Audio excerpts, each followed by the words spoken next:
What would you do if you held the power of a king and were given only two choices? Choice 1.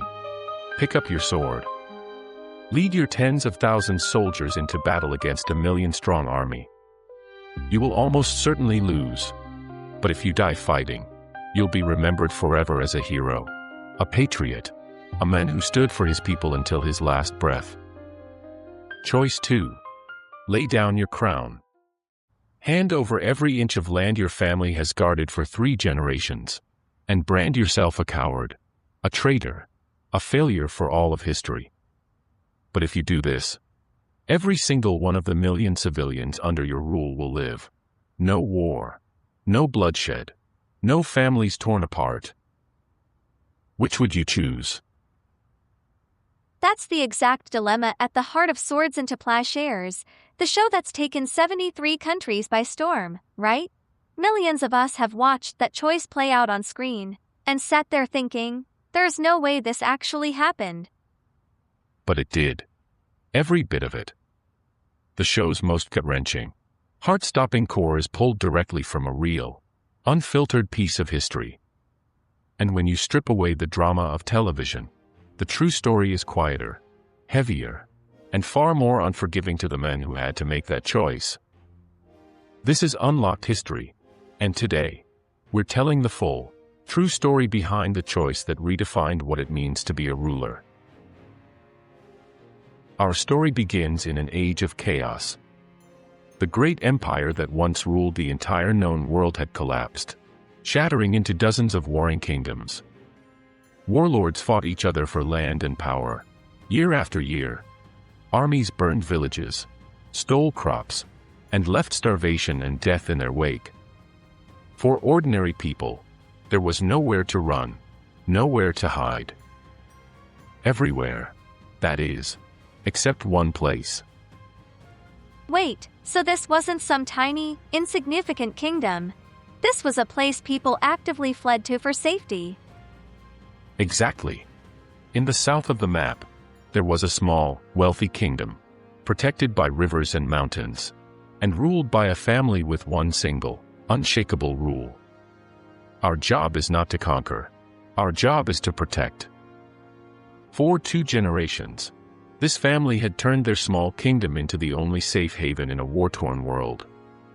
They lowered taxes for farmers, built dams and canals to stop floods, opened granaries when drought came.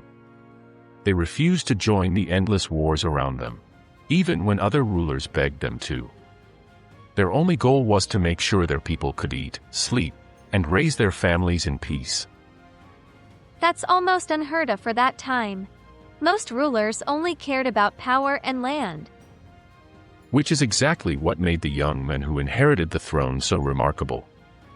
He was just 20 years old when he became king. He'd grown up seeing the horrors of war just beyond his borders, watching refugees flood into his kingdom, begging for safety. For 30 years, he ruled with that same promise. He walked among his people, heard their struggles, and never raised taxes to fund a war. He never executed a political rival, never seized land from his people.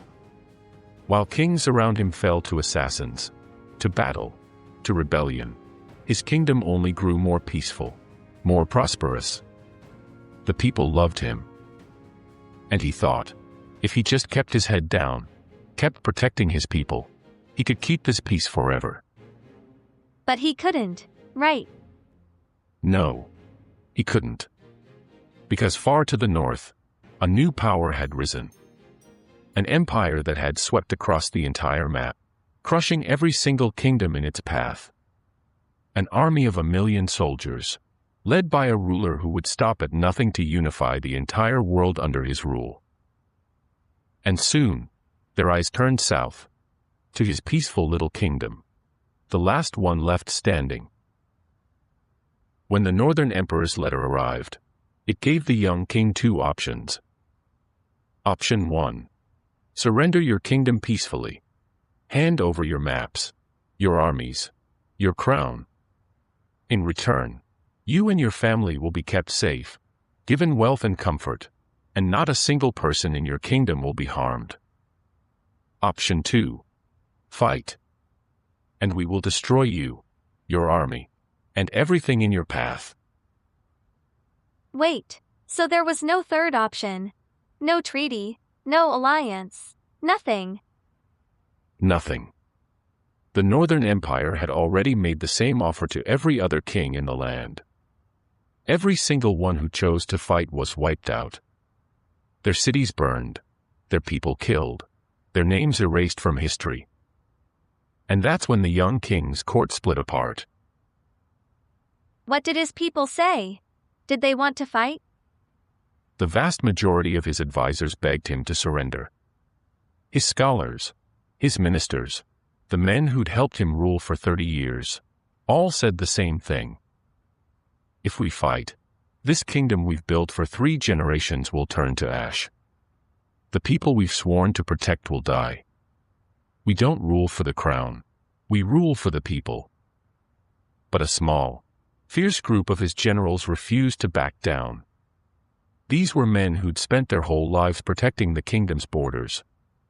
They slammed their fists on the table and said, "We have rivers and mountains to defend us. We have tens of thousands of soldiers who will die for this kingdom. Even if we lose, we will die as heroes. We will not hand over our home and be remembered as cowards for the rest of time." But tens of thousands against 1,000,000. That's not a fight, that's a suicide mission. That's exactly what the king knew. He knew, deep in his bones, that even if his soldiers fought with every ounce of courage they had, they could not win. The only thing a fight would bring is bloodshed. The villages he protected would burn. The farmers he'd helped would starve. The children he'd sworn to keep safe would die. And that's the horror of his choice. It was never win or lose. It was lose your honor, or lose 1,000,000 lives. Be remembered as a coward, or be remembered as a king who led his people to slaughter. There was no right choice. There was only the lesser of 2 nightmares. What did he do? Did he even sleep after that? 4 weeks. He barely slept. He sat alone in his palace night after night, staring at the portraits of his father and grandfather, the men who'd built this kingdom. He asked himself the same question, over and over. What are we really here for?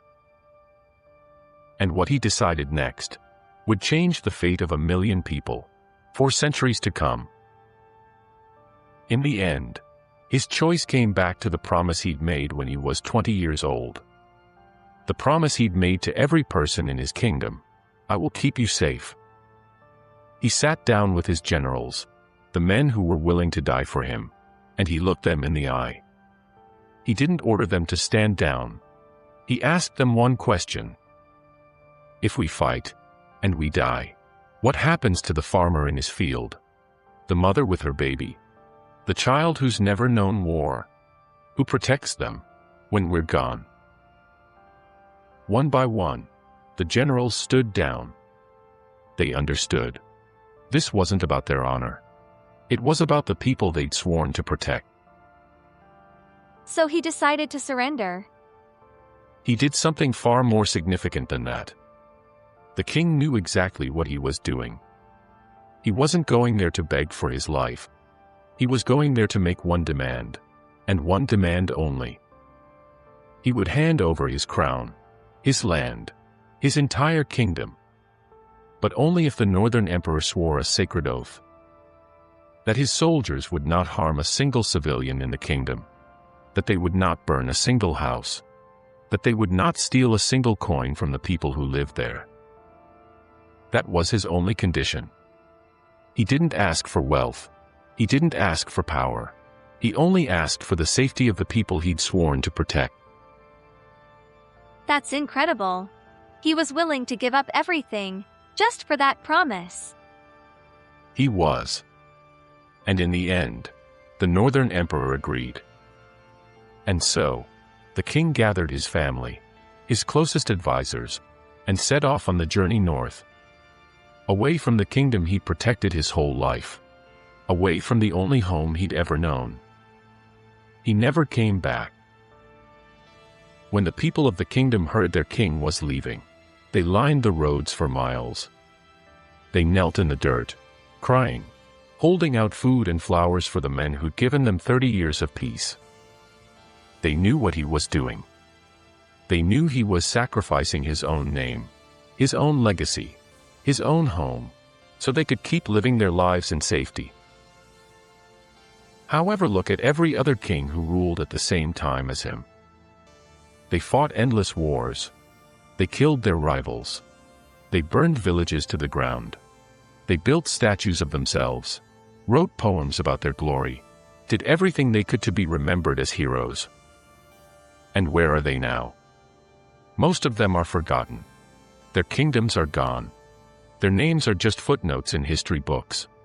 The only thing they left behind was death and destruction. But it's still so tragic, right? He spent his whole life protecting this kingdom, and he never got to go home. He died in a foreign land, with so many people calling him a coward and a traitor. That's the question at the heart of this story, isn't it? A question that's been asked for thousands of years, in every corner of the world. What is power for, if not to keep the vulnerable safe? What is a legacy, if not the lives you save, rather than the battles you win? These aren't just questions for ancient kings. They're questions for all of us. If you were in that king's shoes, what would you choose? The hero's death, or the peaceful surrender? If you've watched Swords Into Plowshares, what moment from the show stuck with you the most? And how does it feel to know it's based on a true story? Leave your answer in the comments below. We read every single one, and we love hearing what you think. If you enjoyed this story, hit the like button. It helps more people find this story, and helps us keep telling the untold, true stories from history that make us question what it means to be human. Subscribe to the channel, and hit the notification bell, so you don't miss our next episode. This is Unlocked History. Thanks for listening.